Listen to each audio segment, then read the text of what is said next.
Dhanraj Vanjari sir आपल्या सोबत आहेत। वंजारी सर, या संपूर्ण प्रकरणात खूप जास्त जर कुणावर तक्रारी होत असतील किंवा कुणावर आरोप होत असतील तर ते तुमच्या खात्यावर, ज्या खात्यामध्ये तुम्ही पूर्ण वेळ काम केलं, संपूर्ण प्रकरण तुम्हीही वाचत असाल, तुम्हीही पाहत असाल, ऐकत असाल, काय तुमची भूमिका आहे? तुम्हाला तरी वाटतं पुणे पोलिसांनी जे केलं ते योग्य केलं? अजिबात नाही।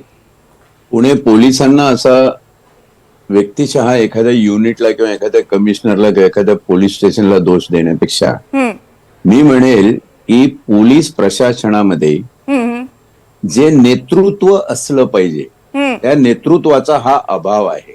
बर, पोलीस प्रशासनातलं सर्वोत्तम उच्च नेतृत्व म्हणजे गृह मंत्रालय।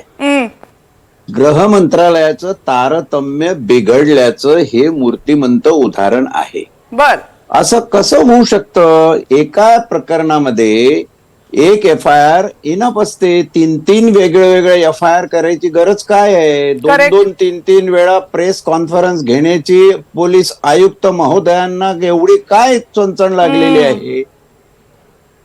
खरं तर प्रेस कॉन्फरन्स ही तपास सुरू असताना घ्यायची नसते, हा एक नैतिक नियम पोलीस खात्यामध्ये आहे।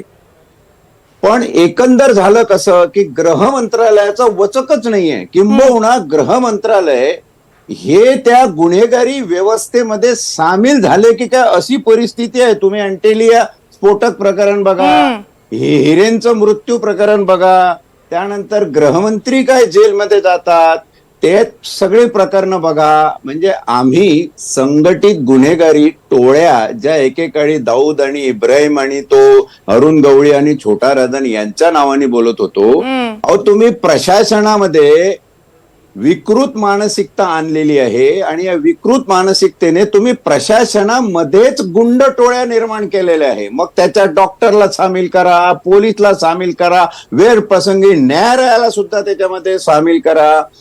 ह्या सगळ्या गोष्टी जर बघितल्या तर आपला एक वाक्य सांगून थांबतो, लक्षात येतं ते असं की आपल्याला संविधानिक आणि वैधानिक गोष्टींची अजिबात कास राहिलेली नाही।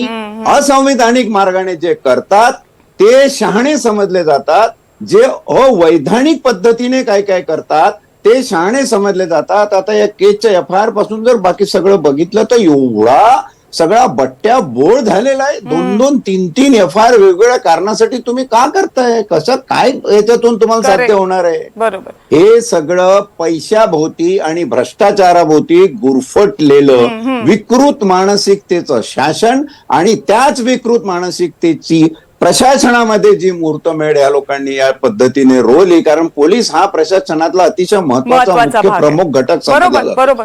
पोलीस खातच अशा प्रकारे जर तुम्ही पोखरून हिंमत होते कशी एखाद्या इन्स्पेक्टरला तुम्ही सस्पेंड काय करता? आरोपी करा त्याला। मी पोलीस अधिकारी 37 वर्ष या शहरात होतो, मला अजिबात लाज वाटत नाही बोलताना। त्या पोलीस अधिकाऱ्यांना आरोपीच याच्यामध्ये तुम्ही केलं पाहिजे। कशाला त्यांना सस्पेंड करून ठेवताय? आरोपी करून त्यांना सोडा। वचक असला पाहिजे, कायद्याचा वचक असला पाहिजे। काही लोकांसाठी कायदा तुमचा फार कडक होतो आणि नको तिथे तुम्ही चक्क संघटित गुन्हेगारी एकत्रित येऊन करताय। निर्लज्जपणाचा कळस आहे शासन प्रशासनाने। अगदी बरोबर आहे। जर